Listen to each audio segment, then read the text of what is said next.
श्री शिवाय नमस्तुभ्यं मित्रों। जय महाकाल, हर हर महादेव। तो मित्रों, कैसे हैं आप सब? आशा करते हैं आप सब लोग बहुत अच्छे होंगे। मित्रों, आप सबको पता है कि सावन का महीना लगभग समाप्ति की ओर है और हम धीरे धीरे करके पूरे महीने महादेव जी के सभी उपाय कर चुके हैं। अब कुछ बचे हुए स्पेशल उपाय करेंगे जिनसे आपके घर की परेशानी, आपकी जो भी इच्छा मनोकामना अधूरी रह गई होगी वह पूर्ण होगी। यह नया सा और बहुत ही यूनिक सा उपाय, इसे ज़रूर करिएगा, जिसमें हम 9 लाल पुष्प और 5 सफ़ेद पुष्प का उपयोग करने वाले हैं 2 पार्थिव शिवलिंग के साथ। ठीक है मित्रों, तो इस उपाय को समझने के लिए आपको सबसे पहले तो समझना है आखिर हमें क्या क्या लेना है। देखिए, लाल फूल तो हम लोग लेंगे और गिनती में 9 लेंगे, आप लोग जानते ही हैं। बस आप लोगों को ध्यान रखना है कि लाल फूल लेना, ज़रूरी नहीं है कि हमने स्क्रीन पे गुड़हल का देखा तो हमें गुड़हल का ही फूल लेना है। लाल कलर का होना चाहिए। ठीक है, पुष्प से फ़र्क नहीं पड़ता कि लाल आप गुड़हल ले रहे हैं या लाल गुलाब ले रहे हैं या फिर कोई और लाल कलर का पुष्प ले रहे हैं। ठीक है मित्रों, मैं आशा करती हूँ इतना समझ गए होंगे। इसके बाद हमें 5 लेने हैं सफ़ेद पुष्प। सफ़ेद पुष्प कोई भी हो, 5 लेने हैं गिन करके। बस उसका कलर सफ़ेद होना चाहिए। जो भी फूल आपको आसानी से मिल जाता है आप वह फूल ले लेंगे मित्रों। ठीक है, इस का चक्कर में मत पड़िएगा कि जो हमें स्क्रीन पे दिखाया गया है हम वही पुष्प ढूंढ के लाएं, अन्यथा हम इस उपाय को स्किप कर दें। नहीं मित्रों, ये गलती आप लोग बिल्कुल भी मत करिएगा। ठीक है, 2 फूल की व्यवस्था करने के बाद में अब आपको 2 पार्थिव शिवलिंग का निर्माण करना है। जैसे आप बना सकते हैं वैसे बनाइए। अभी पहले उपाय में आपने किया ही है, ज़रूरी नहीं है मित्रों कि जैसा हम दिखाते हैं आप वैसा ही बनाएं। ठीक है मित्रों, 2 पार्थिव शिवलिंग बना लिए तो पहले वाले शिवलिंग पे आपने जो लाल पुष्प लिए हैं ना 9 गिनती में, उन्हें समर्पित कर दीजिएगा। अपनी इच्छा, अपनी किसी मनोकामना को लेकर के कर सकते हैं। यदि आपके घर में, आप अपने घर में सुख समृद्धि और शांति चाहते हैं, आपके घर में परेशानियां बहुत हैं, आप उन सभी को दूर करने का महादेव जी से निवेदन करते हुए दूसरी वाले शिवलिंग पे जो 5 पुष्प सफ़ेद वाले लिए उन्हें समर्पित कर दीजिएगा। इतना करने के बाद में आपको एक गोल बाती का दीपक घी का अपने साथ लेकर जाना, उसे दोनों महादेव जी के शिवलिंग की पूजा करते हुए वहीं पे स्थापित कर दीजिएगा। ठीक है मित्रों, दीपक रखने के बाद में घड़ी देख करके, ठीक है, घड़ी देख करके आधे घंटे यानी 30 मिनट तक आपको यहाँ पर कुछ नहीं करना है। ठीक है, आप अपने घर पे वापस चले जाइएगा। अपने घर पे ही उपाय करें, मतलब उस स्थान से दूर हट जाइएगा। जब आधा घंटा हो जाएगा आप वापस यहाँ पे जाइएगा, वह दीपक बुझ चुका होगा, ठंडा हो चुका होगा। आपने जो पुष्प लिए हैं उन्हें गमले में समर्पित कर दीजिएगा उठा करके। जो पार्थिव शिवलिंग है उसका जो पूज्य गुरु जी ने जिस तरीके से विसर्जन बताया है आप उस तरीके से इनका विसर्जन कर दीजिएगा। ठीक है मित्रों, और दीपक उठा करके आप अपने दोबारा प्रयोग में ला सकते हैं। इस तरीके से 2 पार्थिव शिवलिंग वाला उपाय आप लोग, बहुत यूनिक, बहुत अच्छा और बल्कि नया उपाय है। इसका अभी तक हमने किसी उपाय में जिक्र नहीं किया है, इसे ज़रूर करिएगा मित्रों, भूलिएगा नहीं।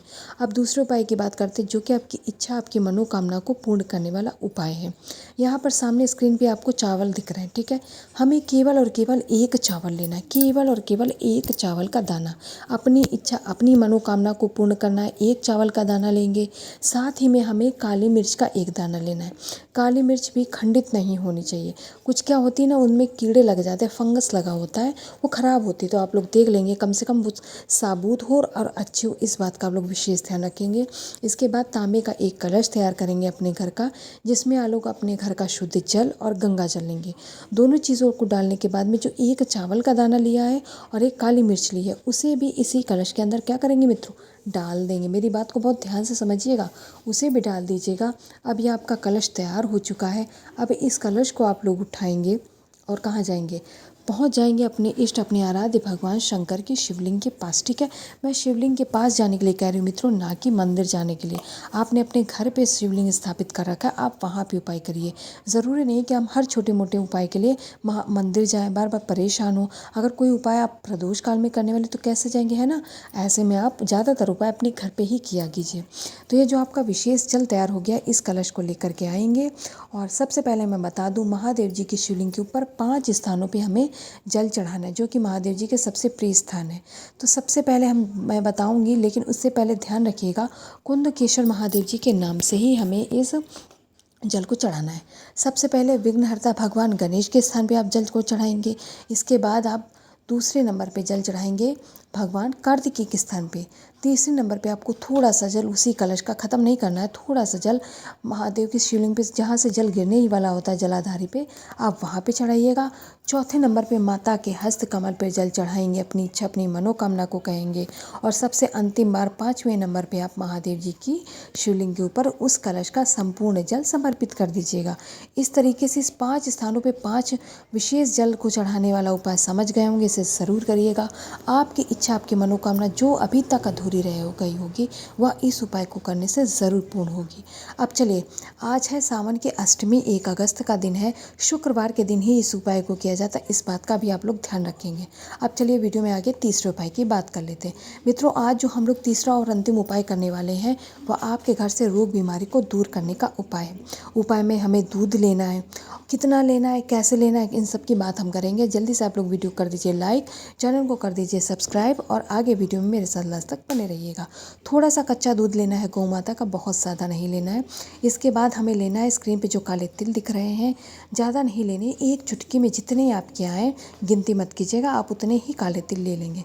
थोड़ा सा कच्चा दूध गौ माता का, एक चुटकी काला तिल लेने के बाद इस बार जो हम कलश लेंगे वह तांबे का ना लेकर स्टील का लेंगे। अगर आपके पास लोटा ना हो, आप ग्लास कटोरी कुछ भी, लेकिन स्टील का, ठीक है। तांबे का नहीं प्रयोग करेंगे आज, क्योंकि तांबे के कलश में कुछ चीज़ों का उपाय वर्जित होता है, ठीक है।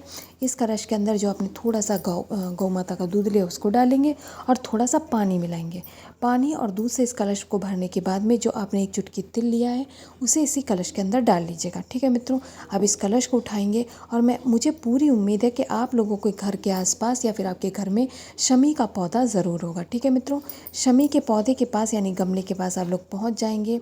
अपने घर से रोग बीमारी को भगाना चाहते हैं, जिससे आपके घर के लोग स्वस्थ हो जाएं, पूरी तरीके से अच्छे से रहें, हमारा पूरा परिवार मिलजुल कर रहे, स्वस्थ रहे, ऐसी कामना करते हुए आपको ध्यान करना है अवधूतेश्वर महादेव जी का, ठीक है।